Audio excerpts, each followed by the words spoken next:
आज मैं आपको ऐसी डेफिनेशंस, ऐसी परिभाषाएं कराने वाला हूं जो बार बार आपके बोर्ड एग्जाम में रिपीट होती है। So hi everyone, myself Riyaz, IIT NEET board exam expert. मैं आज आपको इस क्लास में ऐसी मोस्ट इंपोर्टेंट डेफिनेशंस, परिभाषाएं कराने वाला हूं जो आपके बोर्ड एग्जाम में हर बार रिपीट होती है। आप 2026 के लिए इन डेफिनेशंस को, परिभाषाओं को जरूर से करके जाएं, जिससे आप बोर्ड एग्जाम में हाईएस्ट मार्क लेकर आए। आप बिल्कुल भी इन डेफिनेशन को मिस ना करें। आप टेंशन ना लें, आप हमारे चैनल से जुड़े रहें। हम आपको फिजिक्स, केमिस्ट्री, बायोलॉजी में जो बोर्ड एग्जाम में क्वेश्चन आने वाले हैं सब आपको करा रहे हैं विद सॉल्यूशन के साथ। तो आप बिल्कुल भी टेंशन ना लें। और ऐसे भी स्टूडेंट जिनको फिजिक्स, केमिस्ट्री, बायोलॉजी बिल्कुल भी नहीं आता, तो आप भी हमारे चैनल को ज्वाइन कर लें। हम आपको हाईएस्ट मार्क के साथ पास करा देंगे। अब हम देखने वाले हैं one by one, point two point. अब हम सभी डेफिनेशन को बहुत इजी लैंग्वेज में समझने वाले हैं। आप कंप्लीट वीडियो को देखें, बहुत इंपॉर्टेंट डेफिनेशन है, आपके बोर्ड एग्जाम में आती है। सबसे पहले हम देखने वाले हैं स्वयं प्रेरण गुणांक। स्वयं प्रेरण गुणांक क्या होता है, यहाँ पे हम इसको समझने वाले हैं बहुत अच्छे से। देखो क्या होता है, हमारे पास एक कुंडली है और कुंडली में धारा बह रही है। जब कुंडली में धारा बह रही है, हमने बायो सावर्ट के नियम से पढ़ा है, जब धारा यहाँ पे बहेगी तो सीधी सी बात है, इसकी चारों तरफ एक चुंबकीय क्षेत्र उत्पन्न हो जाएगा, मींस चुंबकीय फ्लास्क उत्पन्न हो जाएगा। इस कुंडली से चुंबकीय फ्लास्क गुजरेगा। अगर हम धारा के मान में परिवर्तन करते हैं तो इससे गुजरने वाला जो चुंबकीय फ्लास्क होगा उसके मान में भी परिवर्तन होगा। जैसे ही चुंबकीय फ्लास्क के मान में परिवर्तन होगा, इस कुंडली में एक प्रेरित विद्युत वाहक बल उत्पन्न हो जाएगा और उससे प्रेरित धारा बहने लगेगी। तो ऐसा प्रोसेसिंग यहाँ पे होता है। अब हम बात करें भाई स्वयं प्रेरण गुणांक की, ये क्या होता है। अगर हम यहाँ पे स्वयं प्रेरण गुणांक का फॉर्मूला देखें तो ये होता है। अगर हम बात करें यहाँ पे हमारा L है स्वयं प्रेरण गुणांक, E है जो इस परिपथ में प्रेरित विद्युत वाहक बल उत्पन्न हुआ है, और delta I upon delta T है इस कुंडली के अंदर जो हम धारा परिवर्तन कर रहे हैं उसकी दर। अब हम क्या करें, अब हम इस धारा परिवर्तन की दर को 1 कर दें। जब 1 कर देंगे तो यहाँ पे 1 रखेंगे तो L बराबर हो जाएगा E के। मींस जब इस कुंडली में धारा परिवर्तन का मान 1 होगा, उस समय प्रेरित विद्युत वाहक बल के बराबर होगा हमारा स्वयं प्रेरण गुणांक। तो इसी तरह से हम डेफिनेशन को लिख सकते हैं। क्या, किसी कुंडली का स्वयं प्रेरण गुणांक संख्यात्मक रूप से उस प्रेरित विद्युत वाहक बल के बराबर होता है जो कुंडली में धारा परिवर्तन की दर एकांक अर्थात 1 एम्पियर प्रति सेकंड होने पर उत्पन्न होता है। तो ये डेफिनेशन हमने इससे लिखी है, समझ के लिखना, रट के बिल्कुल भी नहीं करना है। एक तरह से और भी हम इसकी डेफिनेशन को कर सकते हैं। देखो यहाँ पे क्या है, इसके फेरों की संख्या n और इससे गुजरने वाला फ्लास्क क्या है हमारा 5।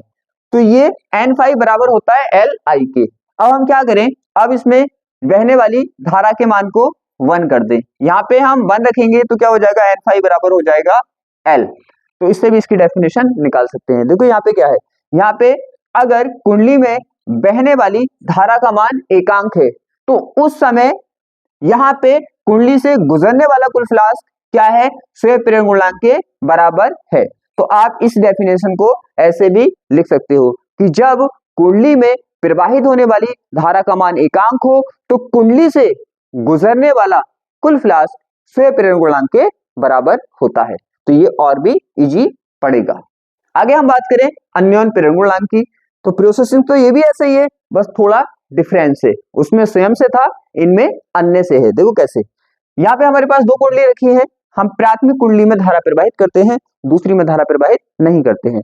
अब जैसे हम धारा प्रवाहित करते हैं, यहाँ पे पूरे ग्राउंड में क्या हो जाएगा, चुंबकीय क्षेत्र उत्पन्न हो जाएगा, मीन चुंबकीय फ्लास्क उत्पन्न हो जाएगा। इन कुंडलियों से चुंबकीय फ्लास्क गुजरने लगेगा। जैसे ही हम फर्स्ट कुंडली में, प्राथमिक कुंडली में धारा के मान में परिवर्तन करते हैं तो द्वितीय कुंडली से गुजरने वाला फ्लास्क भी परिवर्तित होता है। और अभी हमने देखा था जब फ्लास्क के मान में परिवर्तन होगा तो द्वितीय कुंडली में एक प्रेरित विद्युत वाहक बल उत्पन्न हो जाएगा और प्रेरित धारा बहने लगेगी। तो ये प्रोसेसिंग यहाँ पे होता है। अब डेफिनेशन को कैसे निकालेंगे, अब देखो क्या होता है, यहाँ पे द्वितीय कुंडली से गुजरने वाला जो कुल फ्लास्क होता है N2 वो बराबर होता है Mi1 के। इसे निकालते हैं ऐसे, देखो N2 अनुगुणपाती होता है I1 के, यहाँ पे अनुगुणपाती हटाने के लिए M लगा देते हैं, तो ये फॉर्मूला हमारा ऐसा होता है। अब अगर यहाँ पे हम I1 का मान 1 कर दें, यहाँ पे 1 रखें, तो N2 बराबर किसके हो जाएगा, M के हो जाएगा। तो इस फॉर्मूले से हम डेफिनेशन को निकाल सकते हैं। देखो कैसे लिखेंगे, हम लिखेंगे कि भाई जब प्राथमिक कुंडली में बहने वाली धारा का मान एकांक हो, तो द्वितीय कुंडली से गुजरने वाला जो कुल फ्लास्क होगा वो अन्योन्य प्रेरण गुणांक के बराबर होगा। तो ऐसे आप लिख सकते हो, या ऐसे लिख सकते हो कि कुल फ्लास्क अन्योन्य प्रेरण गुणांक के बराबर होता है, या आप ऐसे लिख सकते हो यदि प्राथमिक कुंडली में बहने वाली धारा का मान एकांक हो तो अन्योन्य प्रेरण गुणांक का मान द्वितीय कुंडली से गुजरने वाले कुल फ्लास्क के बराबर होता है। बिल्कुल इजी पड़ेगा। अगर हम बात करें लेंज के नियम की, तो लेंज का नियम क्या था, अभी हमने देखा था प्रेरित विद्युत वाहक बल और प्रेरित विद्युत धारा जो उत्पन्न हो रही थी वो फ्लास्क के मान में परिवर्तन से हो रही थी। तो ये प्रेरित विद्युत वाहक बल और प्रेरित विद्युत धारा जो होती है उसी कारण का विरोध करती हैं जिससे ये उत्पन्न होती हैं।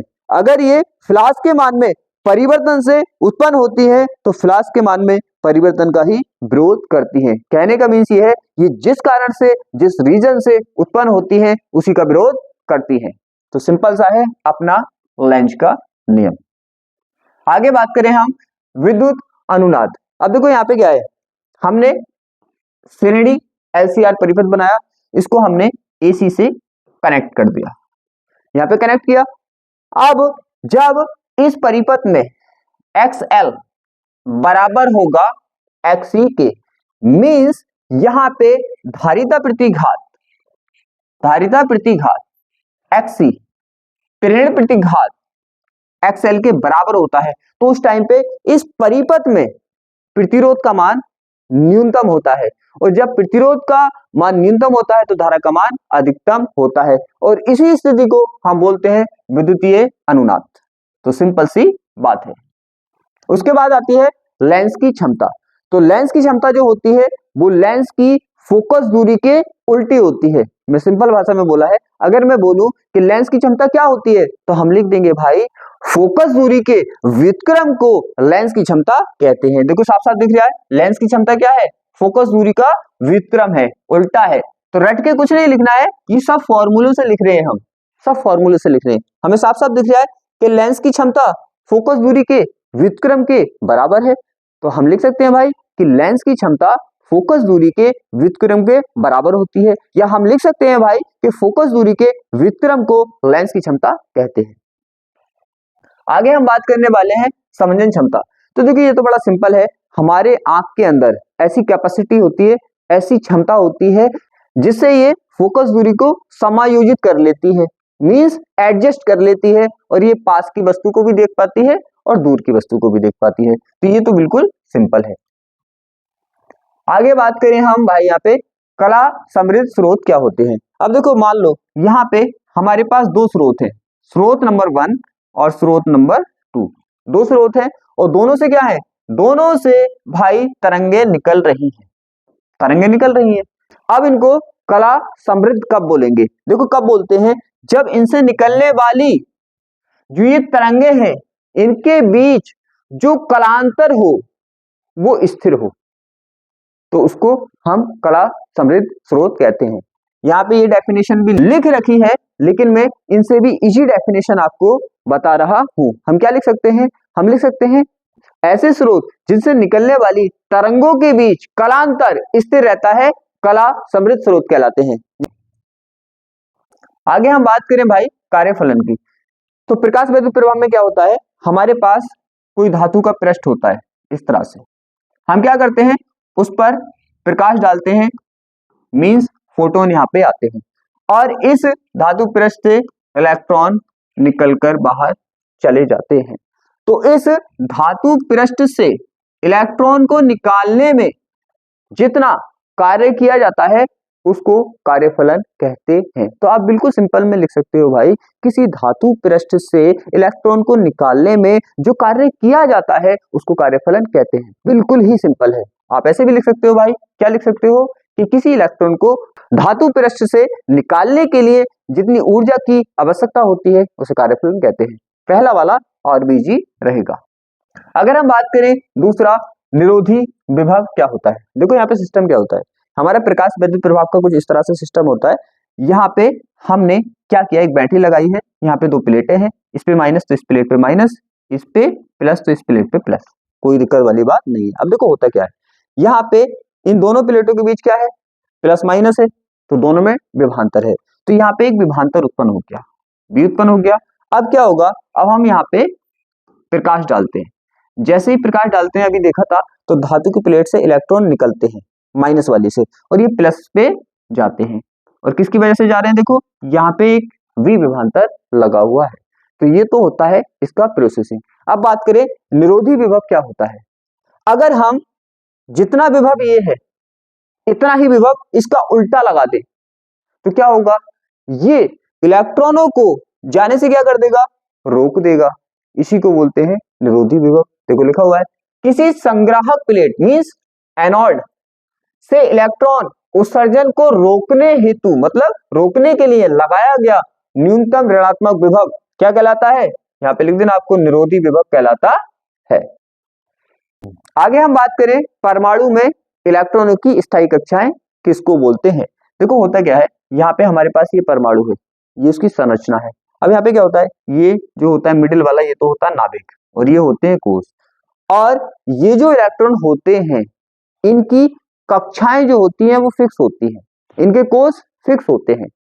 उस कोष में घूमते हुए ना तो ये ऊर्जा लेते हैं ना देते हैं, मींस ना अवशोषित करते हैं ना उत्सर्जित करते हैं, ओनली घूमते ही घूमते हैं, तो इसी को बोलते हैं स्थायी कक्षा। तो हम बोल सकते हैं कि भाई परमाणु में इलेक्ट्रॉनों की वह कक्षाएं जिसमें ये घूमते हुए ना ऊर्जा उत्सर्जित करते हैं ना ऊर्जा अवशोषित करते हैं, परमाणु में इलेक्ट्रॉनों की स्थायी कक्षाएं कहलाती हैं। तो सिंपल सी बात है। आगे हम बात करें आयनन ऊर्जा। देखो आयनन ऊर्जा का मीन्स क्या होगा, यहाँ पे आयन बनाएंगे, जैसे परमाणु है उदासीन है उसको आयन बना दो, तो आयन बनाने के लिए जो ऊर्जा की आवश्यकता होती है उसे हम आयनन ऊर्जा कहते हैं।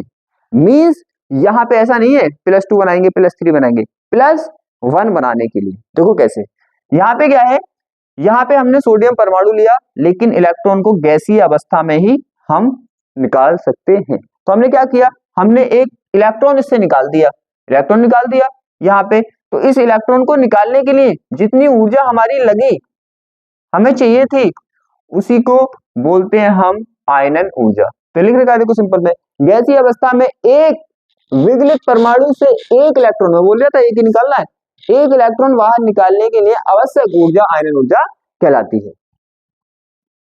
यहाँ पे देखो नाभिकीय संलयन और नाभिकीय विखंडन, बड़ा ही सिंपल है ये तो।